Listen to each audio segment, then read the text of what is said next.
এক বনে একটি কাক বাস করত। সে তার জীবন নিয়ে খুব সন্তুষ্ট ছিল। কিন্তু একদিন সে একটি রাজহাঁস দেখতে পেল। নদীর এপার কহে ছাড়িয়া নিঃশ্বাস, ওপারেতে সর্বসুখ আমার বিশ্বাস। আহা, রাজহাঁস কতই না সুন্দর।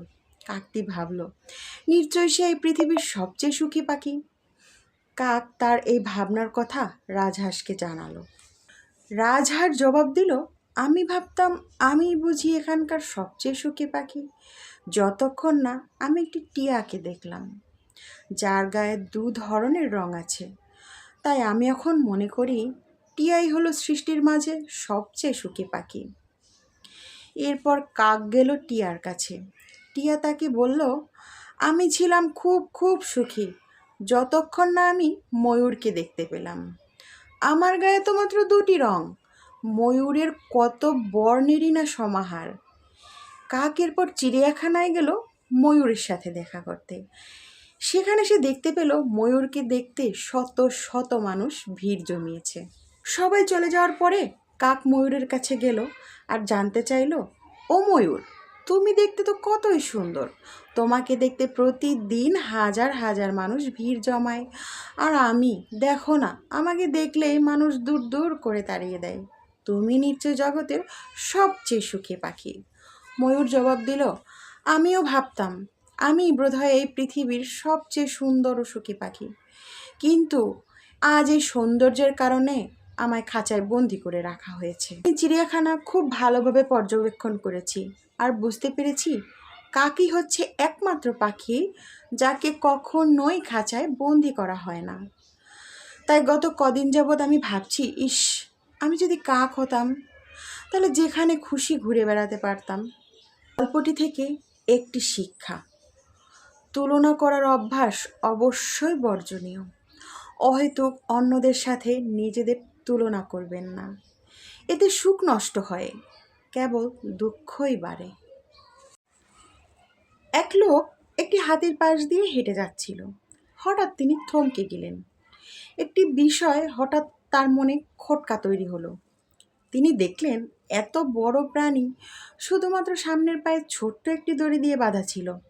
কোনো চেইন নয়, কোনো খাঁচা নয়। এই দড়ি তো এত বড় প্রাণীর পক্ষে ছেঁড়া খুবই মামুলি ব্যাপার। যে কোনো সময় চাইলে এটি ছিঁড়ে মুক্তভাবে চলে যেতে পারে, কিন্তু বিশেষ কোনো কারণে তারা তো তা করছে না। এই কারণটাই তাকে ভাবাচ্ছিল। কাজেই তিনি হাতির প্রশিক্ষকের কাছে গেলেন। জানতে চাইলেন কেন এই প্রাণীগুলো এভাবে দাঁড়িয়ে থাকছে, দূরে পালিয়ে যাবার কোনো চেষ্টা কেন তারা করছে না। তখন প্রশিক্ষক উত্তরে বললেন, যখন তারা খুব ছোট ছিল তখন তাদেরকে এই সাইজের দড়ি দিয়ে বেঁধে রাখা হতো, যা বেঁধে রাখার জন্য ওই সময়ের ওই সাইজের জন্য যথেষ্ট ছিল। বড় হতে হতে তারা ধারণা করতে থাকে এই দড়ি তাদের নিয়ন্ত্রণ করছে, এটি থেকে বেরিয়ে যাওয়া যাবে না। এক সময় এটি বিশ্বাসে পরিণত হয়।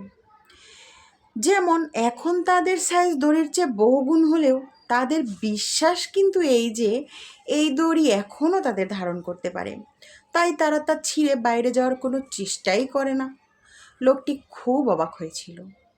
এই প্রাণীগুলো চাইলেই তাদের বন্ধন থেকে বেরিয়ে আসতে পারে, কিন্তু শুধুমাত্র এই বিশ্বাসের কারণে তারা সেখানেই আটকে থাকে যেখানে তাদের আটকে রাখা হয়।